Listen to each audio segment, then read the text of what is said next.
ابتدائی طبی امداد کے طور پہ کوئی دعا ہے؟ فروغی صاحب آج تو آپ موضوع سے فائدہ اٹھاتے ہوئے جزیات پہ آگے تو اس میں کوئی شک نہیں ہے، جسمانی درد کے لیے بہت کچھ ہے ہمارے دین میں۔ اچھا اس میں تو ایک وہ بڑی معروف روایت گوش گزار کروں گا سب سے پہلے، کہ جہاں آپ الم درد محسوس کرتے ہیں وہاں پہ آپ ہاتھ رکھیں، بسم اللہ بسم اللہ بسم اللہ 3 مرات، 3 دفعہ یہ کہیں، اس کے بعد پھر 7 دفعہ اعوذ بعزت اللہ وقدرتہ من شر ما اجد واحاذر، صحیح صحیح 7 دفعہ پڑھیں۔ اللہ اب دیکھیں یہ کیا، اللہ تیرے نام سے شروع کرتا ہوں۔ یہ اصل میں ہمارا سفر ہے ذکر الہی سے معرفت الہی تک کا۔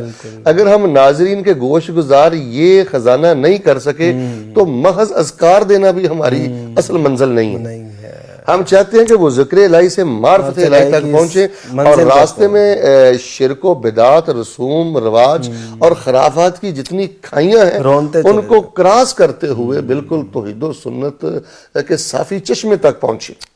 اب مجھے آپ بتائیں کہ ایک بندے میں کوئی شدید پین ہے، درد ہے، اگر وہ اس معنی کو ذہن میں رکھ کے واللہ ایک دفعہ پڑھے تو سینے میں ٹھنڈ پڑ جاتی ہے۔ جی میں بھی آپ کو ترجمہ بتلاتا ہوں، اللہ تیرے نام سے شروع کرتا ہوں، اللہ تیرے نام سے شروع کرتا ہوں، اعوذ بعزت اللہ وقدرتہ، میں اپنے آپ کو اپنے اللہ کی عزت کی پناہ میں دیتا ہوں، اللہ کی قدرت کی پناہ میں دیتا ہوں۔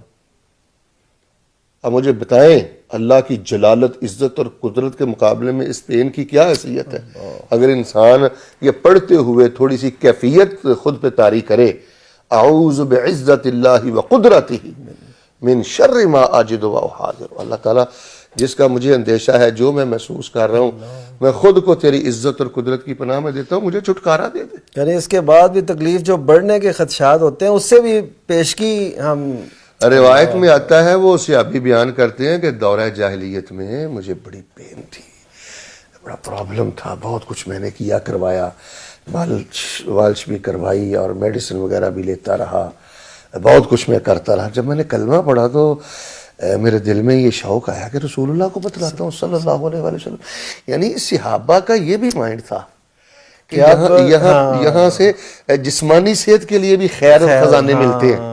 یہ اصل بات ہے جو ہمارے موضوع سے بڑی پرفیکٹ، جی وہ اس کے لیے اللہ کے نبی علیہ السلام، میں اپنے وجود میں درد پاتا ہوں، الفاظ ہے منذ اسلمت، جب سے کلمہ پڑھا نا ابھی بھی جان نہیں چھوٹی۔ اچھا اچھا اچھا صحیح، جب سے کلمہ پڑھا ہے ابھی تک اس درد میں ہوں پین۔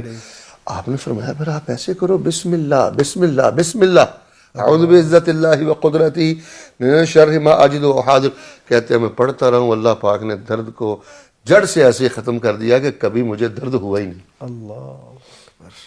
اور دوسری بات چونکہ ہمیشہ شیخ معذرت آپ کی قطع کلامی کی، اس میں یہ بتائیے، یہ تو ہے اپنے لیے اگر دم کر رہا ہو، بالفرض اگر دوسرے کو کرنا ہے تو وہ کیا؟ اعیذک بعزت اللہ، صحیح صحیح، اعوذ خود کے لیے، اعیذک صحیح صحیح، اگر بیٹی ہے، بہن ہے، ماں ہے، اعیذک بعزت اللہ وقدرتہ من شر ما تجد وتحاذر۔ صحیح صحیح صحیح صحیح، یہ بات ٹھیک ہو گئی، یعنی اب لوگ اسے دم بھی کر سکیں دوسروں کو بھی، صحیح صحیح، کسی اور کو تکلیف ہے تو جی ایسے ہی ایسے ہی صحیح۔ پہلے تو مریض کو نا جی خود کچھ کرنا چاہیے، گولیاں خود کھاتے ہیں، کسی کو نہیں کھلاتے، لیکن جب پڑھائی کی بات آتی ہے نا، دیکھیں یہ بھی یہ غفلت ہے نا، یہ جو یہ پہلے دن کے سبق ہیں جی، اسلام کے پہلے دن کے سبق ہیں، یہ سبق یاد کر کے آگے سفر کو جاری رکھنا چاہیے۔ ہماری یہ جہالتیں نہیں ہیں، ہمارے ایک بڑے پیارے دوست ہیں، رفیق سفر رہتے ہیں، وہ کہتے ہیں یہ ہماری حماقتیں ہیں۔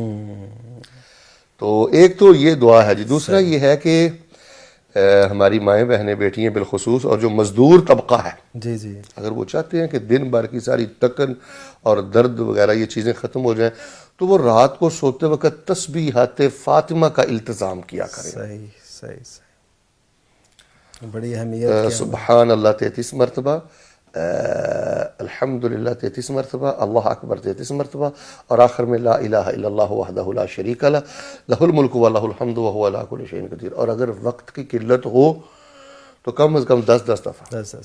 صحیح، مجھے یاد پڑتا ہے کہیں حافظ ابن قیم رحمہ اللہ نے لکھا ہے یا ابن رجب رحمہ اللہ نے لکھا ہے کہ تسبیحات فاطمہ رات کو سوتے وقت پڑھنے والا بندہ کبھی معذور نہیں ہوتا، جسمانی طور پہ اپاہج نہیں ہوتا۔ اور سیدہ بھی وہ حدیث کے الفاظ ہیں، انہوں نے فرمایا تھا میں تھک جاتی ہوں، چھالے پڑ چکے ہیں، بالکل، تو آپ مرم لے کر نہیں گئے۔ خواتین کی توجہ چاہیے فاروقی صاحب، آپ کی وسادت سے آپ بیٹی کے لیے کوئی اچھا مرم بھی لے کے جا سکتے تھے، اللہ کی طرف سے وہی بھی آ سکتی تھی، مدینے میں فلاں جڑی بوٹی ہے، بیٹی کے لیے سب سے زیادہ پیار تو سیدہ فاطمہ سے تھا، باقی بیٹیاں تو فوت ہو گئی تھی۔ بالکل ایسے۔ تو ایک گیا گزرا انسان بھی اپنی بیٹی کو نہیں ٹرخاتا، تو رسول اللہ صلی اللہ علیہ وسلم نے جو خزانہ اپنی بیٹی کو دیا ہے اس سے بڑھ کے کیا ہو سکتا ہے؟ ابھی بھی ہمیں سمجھ نہیں آ رہی بات۔ اگر آپ کو ہماری ویڈیو اچھی لگی ہے تو ویڈیو کو لائک کریں، اور مزید اس طرح کی ویڈیوز دیکھنے کے لیے ہمارا چینل سبسکرائب کر لیں۔ ملتے ہیں نیکسٹ ویڈیو میں، اجازت دیجیے، اللہ حافظ۔